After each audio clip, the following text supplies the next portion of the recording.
Bust out the coloring books and emergency therapy llamas. Democrats are having night terrors that a third-party bid will spoil Biden's re-election plans. Joe Manchin giving his biggest tease yet that he might join the unity ticket. We're here to make sure that the American people have an option. And the option is, can you move the political parties off their respective sides? They've gone too far right and too far left. If they have another option, then they're in trouble. Those parties are in trouble. I've never been in any race I've ever spoiled. I've been in races to win. And if I get in a race, I'm going to win. That's exciting. And if you listen closely, you can hear the sounds of millions of Democrats screaming.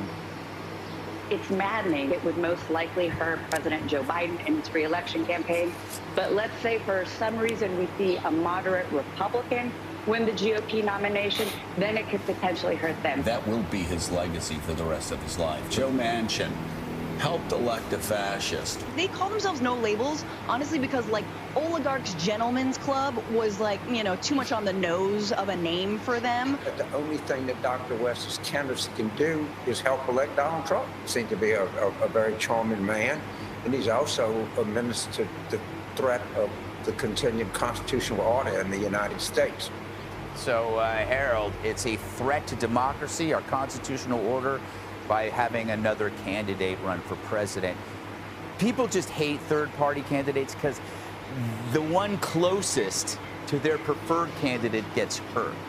Whether you're a Democrat or Republican, everybody feels the same way. So when we see a left-winger, we go, ha, ha, ha, he's going to hurt Biden. But you know that if Trump doesn't get the nomination and he becomes a third-party candidate, Republicans are going to lose. I think you said it well. I'm 53. In my lifetime, the most serious independent candidate was Ross Perot in 92 and 96. His candidacy, by all analysis, helped then Governor Clinton, then President Clinton get reelected. RFK, no labels, Professor West have something in common. They're all thinking about running because they don't like the potential, or I should say, what is perceived to be the likeliest lineup on the Republican-Democrat side of Biden-Trump rematch. Now, listening to No Labels and listening to my old friend Joe Manchin, he has said that if he gets in this race, he's going to win. The American people don't want a third-party candidacy for the sakes of vanity, for the sakes of expressing a strong opinion. If you can't win, I think that the American people will reject it. And frankly, I think the way you analyze this, Greg, that if it's President Trump who runs as independent, if it's No Labels or Professor West, as I listened to Professor Carville there, James Carville there at the end there, it's easy to decide to determine who will win the election if any of these things happen. So I think everybody should talk about running, but if you're serious about winning, you got to think long and hard about whether you should run. This is why I have the solution, Jesse. What's the solution? The solution is, I don't really have one. No, here it is. You have two third parties. Yeah. So it's kind of like if there's a third party that can hurt your side, yep. There's another third party that can hurt your side. I'll see your third party and I'll raise your third party. Four parties. So it'll be four parties, but there's really two major parties and two third parties. It's a lot of parties and no one's having any fun. And if that has a problem, then you have two more. But you can never have an odd number. Yeah, then we're like the Europeans. Yes. It's like thousands of parties. You can win with like 10%. That's the kind of democracy I like. Winning with the minority. I was kidding. Donald Trump's due for some luck, though. He was cruising last time and COVID hit, so he could use a spoiler. It also would help so he could pardon himself with the old pocket pardon if he's indicted and convicted. He might have cut a deal with Manchin. He might have said, Joe, you run third party. You spoil it for the incumbent Joe. I get back in the White House, and then I tap you for cabinet, Secretary of Energy, Secretary of Interior. That way, then you can kind of ride out into the sunset. You're a hero in West Virginia, and you're also really rich. But it does feel like both parties are, I guess the Democrat... It's called a bribe. Yeah. No, that's called politics. Oh, God. That's called a deal. But it does seem like the Democrats are running too hot and the Republicans are running too cold. The Democrat wing, where it's like you got prosecutors, the media, and the intel guys, they're just bloodthirsty, obsessed, trying to kill Trump. That's all they care about. And the rest of their party's like, can we talk about health care, education, and wages over here? Yeah. And then there's the Republicans that have totally lost any emotion. The whole country's engulfed in flames, and they're trying to maintain this air of respectability. You got boys in the little girls' room. You got, the former president about to get arrested. You got the open border. You got a high crime wave, and they're sitting there, and they say nothing. So there's an eruption going on both sides because the people at the top don't listen to the people at the bottom. Judge, what do you think of the no labels? They've been around for like maybe 15 years, and I never really hear of them. You never hear from them. And what they said was, if it's Trump and Biden, we may not support a third-party candidate anyway. So I'm like, why are we even talking about these people? But the craziest part of it is historically third-party candidates have always underperformed. So initially they'll come out and people will say, oh, it's great, they're independent. But when it gets to election, they don't do as well as they did before the election. But what I think is incredible, you have that person from MSNBC, right?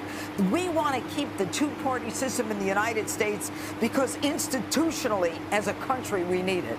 All of a sudden, the left believes in institutions. They want to tear down the statues. They want to make sure that the Supreme Court goes so they can. All the institutions are bad unless it preserves, Joe Biden. And the fear is that they don't care about anything other than destroying Trump. And that Manchin, if he's in there, he'll take votes away from Biden. That's the only thing that they're worried about. And in the end, Carville is even going nuts, saying that this guy, Cornel West, is a threat to the Constitution. Cornel West, I'm sorry, is a threat to the Constitution. He's not a threat to the Constitution. Everybody's a threat to democracy if you don't go their ideological way. And they don't want him to run. And the truth is, they just want to bully a third-party candidate. Let's assume that there is one. Let democracy take its course. Let it run its course. Stop trying to bully people to support your side.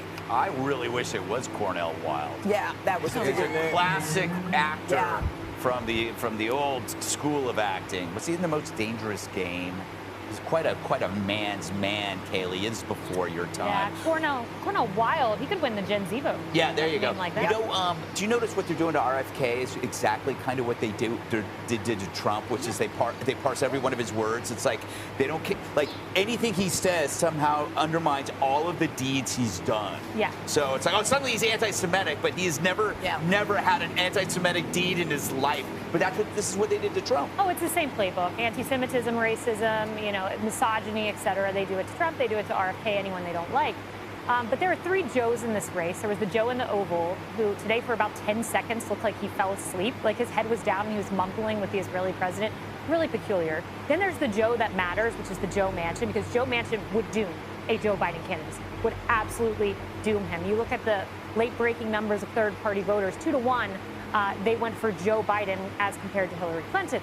So my point is third-party candidate really messed up. And then you got the third Joe Exotic, who's running for federal penitentiary, who has a better chance of winning than Joe Manchin, who says, if I run, I'm going to win. I hate the if I run crap. Aren't you tired of the flirting and the teasing? Yeah. No, I'm titillated by it. Oh, you are? You are?